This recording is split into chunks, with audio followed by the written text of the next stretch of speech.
जीवन में कई बार हमें ऐसी परिस्थितियों का सामना करना पड़ता है जहां हमारे खिलाफ षड्यंत्र रचे जाते हैं, हमें गलत समझा जाता है और हमारी सच्चाई पर सवाल उठाए जाते हैं। लेकिन इस कठिन समय में हमें गौतम बुद्ध की इस प्रेरणादायक कहानी से एक महत्वपूर्ण सीख मिलती है।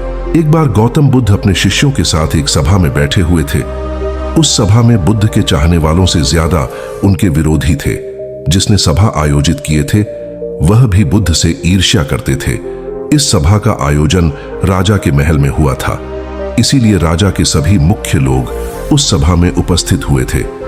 बुद्ध सभा में जाने से पहले जानते थे आज की सभा में उनके विरुद्ध कोई ना कोई षड्यंत्र अवश्य रखा जाएगा। अब सभा में जाने से पहले उनका शिष्य आनंद बुद्ध को सभा में जाने से मना करता है कि आपको सभा में नहीं जाना चाहिए, कि वहां के लोग आपके साथ दुर्व्यवहार करेंगे, न जाने वहां आपके विरुद्ध कोई षड्यंत्र रच रखा होगा। लेकिन गौतम बुद्ध अपने करुणा की वजह से अपने आप को उस सभा में जाने से नहीं रोक पाए। इस सभा की शुरुआत होते ही बुद्ध के साथ कुछ दिखे प्रश्नों से। बुद्ध से ईर्ष्या करने वाले लोगों का यही प्रयास होता कि बुद्ध से कुछ ऐसा प्रश्न पूछा जाएगा जिसका उत्तर गौतम बुद्ध न दे पाए, परंतु बुद्ध सभी प्रश्नों का उत्तर बड़ी ही आसानी से दे देते थे।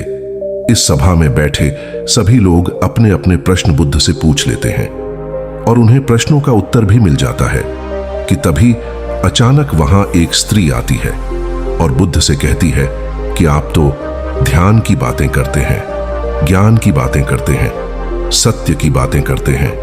आप लोगों को सत्य की राह पर चलने की दिशा निर्देश देते हैं कि आपके भीतर थोड़ी सी भी दया नहीं है, कि आपको मुझ अबला की कोई चिंता नहीं है जिसे आपने गर्भवती करके छोड़ दिया है।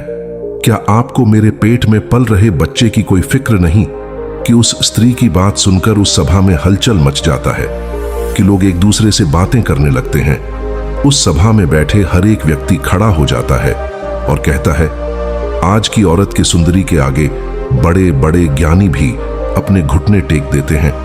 तो फिर यह बुद्ध क्या चीज है? उसी सभा में कोई एक व्यक्ति खड़ा होता है और बोलता है कि हमें बुद्ध से यह उम्मीद नहीं थी कि बुद्ध इतना भी नीचे गिर सकता है। इसी तरह सभी के सभी लोग खड़े होकर बुद्ध को भला बुरा कहते हैं कि बिना सत्य को जाने ही कि सत्य क्या है, बुद्ध को भला बुरा कहने लगते हैं। जब सभी लोग अपने मन की भड़ास निकाल लेते हैं तब राजा कहता है कि बुद्ध आप अपनी सफाई में क्या कहना चाहोगे? और वह राजा भी बुद्ध से ईर्ष्या करता था। वे चाहते थे कि कैसे भी बुद्ध बदनाम हो जाए। दोस्तों, मैं यहां पर जरूरी बात आपको समझा देना चाहता हूं। सभा की सारी घटना का बुद्ध पर कोई असर नहीं था और ना ही लोगों के शब्दों का बुद्ध पर कोई असर था, और उस स्त्री के झूठे आरोप का बुद्ध पर कोई असर नहीं पड़ा। आप जानते हैं क्यों? क्योंकि बुद्ध सत्य को जानते थे कि वे अपने नजर में सही थे। सूत्र यही है कि चाहे पूरी दुनिया आपके खिलाफ क्यों ना हो जाए, अगर आप अपनी नजर में सही है, अगर आप अपने आप को जानते हो कि आप सत्य के साथ खड़े हो, तो आपका कोई भी कुछ बिगाड़ नहीं सकता है। इस सभा के सभी लोग संदेह में थे कि वहां तक कि बुद्ध के कुछ शिष्यों में भी संदेह आ गया था, लेकिन बुद्ध जानते थे कि वह क्या है, इसलिए उनके चेहरे पर थोड़ा सा भी बदलाव नहीं था। राजा बुद्ध से कहते हैं कि क्या आप अपनी सफाई में कुछ कहना चाहेंगे? बुद्ध उस इत्री से कहते हैं, पुत्री, इस पूरे ब्रह्मांड में केवल दो ही लोग इस सत्य को जानते हैं कि तुम सत्य कह रही हो या असत्य। कि इससे पहले कि बुद्ध कुछ कहते, वह स्त्री बुद्ध से अपनी नजरें चुराने लगी।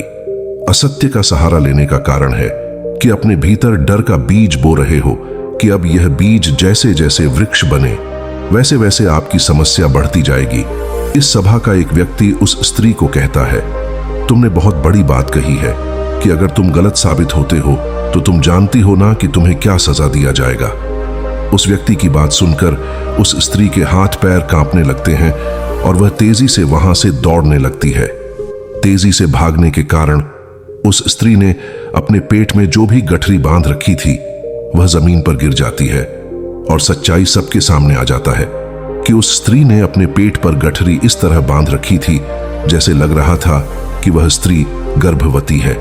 अब राजा उसी समय उस स्त्री को बंदी बनाने का आदेश देता है, लेकिन बुद्ध के कहने पर उस स्त्री को क्षमा कर दिया जाता है कि एक बात हमेशा याद रखिए, आपका धैर्य और आपको अपनी ही नजरों में सही होना आपको बड़ी से बड़ी समस्याओं से बचा सकता है। इस बात पर फर्क नहीं पड़ता कि कितने लोग आपके खिलाफ हैं। फर्क इस बात से पड़ता है कि क्या आप अपने साथ हैं। तो दोस्तों, आशा करता हूं कि गौतम बुद्ध किन बातों को आप अपने जीवन में अमल करेंगे। दोस्तों, आपने आज के इस वीडियो से क्या सीखा वह मुझे आप कमेंट में बता सकते हैं। इसी के साथ में उम्मीद है कि आपको आज की वीडियो पसंद आई होगी। तो इस वीडियो को उस इंसान को शेयर करें जिससे यह कहानी सुनने की जरूरत है, और उसी के ठीक बाद चैनल को सब्सक्राइब करें। तो चलिए फिर मिलते हैं ऐसी एक और नई वीडियो में एक नए मैसेज के साथ। तब तक के लिए अपना ख्याल रखें।